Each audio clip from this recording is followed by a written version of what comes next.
How to overcome a scarcity mentality and feel financially secure, according to a frugal millionaire couple.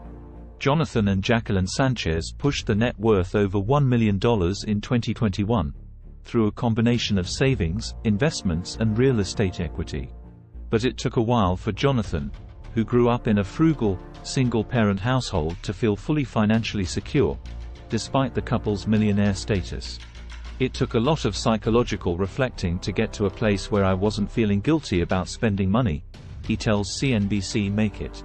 I didn't have money growing up, and that created a scarcity mentality.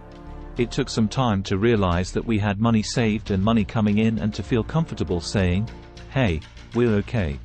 Jonathan and Jacqueline, ages 40 and 41, respectively, are the co-founders of financial literacy business Parent Portfolio, which Jacqueline now runs full-time after leaving her career in pharmacy. Jonathan contributes to the business while still working his day job as a software engineer. Jonathan helms the couple's real estate investments. Jacqueline manages the family books. If it sounds like they have a lot on their plate, it's because they do. But the diversity of their income sources, as well as their commitment to being frugal, are some of the major reasons the couple now lives and spends comfortably. Here are their 3 keys to financial security. 1. An ample emergency fund. Jonathan derives a huge sense of security from the knowledge that his wife has the budget under control. But for how long? We have cash reserves that, if we were to readjust our budgets and tighten our belts a little bit, we could survive 18 to 24 months with what we have in savings, if something catastrophic were to happen, Jacqueline says. She does all the books, and has done a really good job having these buckets of money, he says. So if anything was to happen, we're actually okay. But for how long? We have cash reserves that, if we were to readjust our budgets and tighten our belts a little bit, we could survive 18 to 24 months with what we have in savings, if something catastrophic were to happen, Jacqueline says. That's above and beyond the 3 to 6 months worth of expenses recommended by many financial experts. But, importantly, it includes a caveat that many savers overlook. When building an emergency fund, you don't necessarily have to think of what a month's worth of living expenses looks like right now. Rather, think of how you'd live in the case of a real financial emergency. If you have a job loss, you'd make some changes.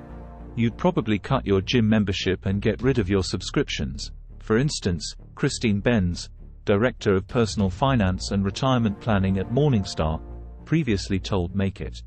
Think about the bare minimum you'd need to get by. 2. Diversified income sources. In the investing world, advisors generally recommend spreading money in your portfolio across a wide array of assets. In doing so, you help mitigate the risk that a major loss in one particular investment could derail your plans. The same concept applies to sources of income. If your paycheck represents every dollar you have coming in, a job loss is a 100% loss of income. But for the Sanchezes, if Jonathan lost his day job, the couple could still count on income from their 3 rental properties and cash generated by their financial coaching business. Having a diversified group of income sources allows the couple to feel financially secure, even as they go through the usual ups and downs of launching and growing an online business. It's an important feeling to have, especially if your business is subject to the opaque algorithms of internet search engines, Jacqueline says. If you can roll with it, then you can be secure. In other words, the Sanchezes can start new ventures with the knowledge that they have the ability to rely on other sources for income if need be. Going into real estate, opening these businesses, making big life changes, they were still very calculated, Jacqueline says.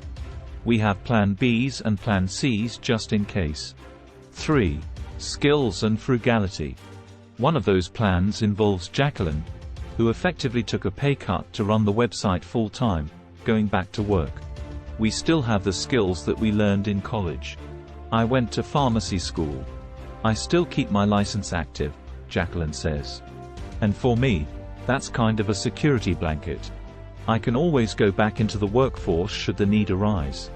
In the meantime, the couple maintains a frugal lifestyle and lives well below their means in the relatively affordable Omaha, Nebraska. Jonathan says he never spends on fast fashion or new, trendy clothes, opting instead to maintain a simple wardrobe that he takes care of. Jacqueline says she still has outfits she wore in high school. "If you come to our house you'll see furniture that I grew up with in California," Jacqueline says. "We've just taken care of things. We're not being wasteful. Frugality as a lifestyle is very much us." Thank you for watching. If you enjoyed this video and found it helpful, please give it a thumbs up and don't forget to subscribe to my channel. Your support means the world to me and helps me continue to create great content for you. Hit the bell icon to get notified every time I upload a new video.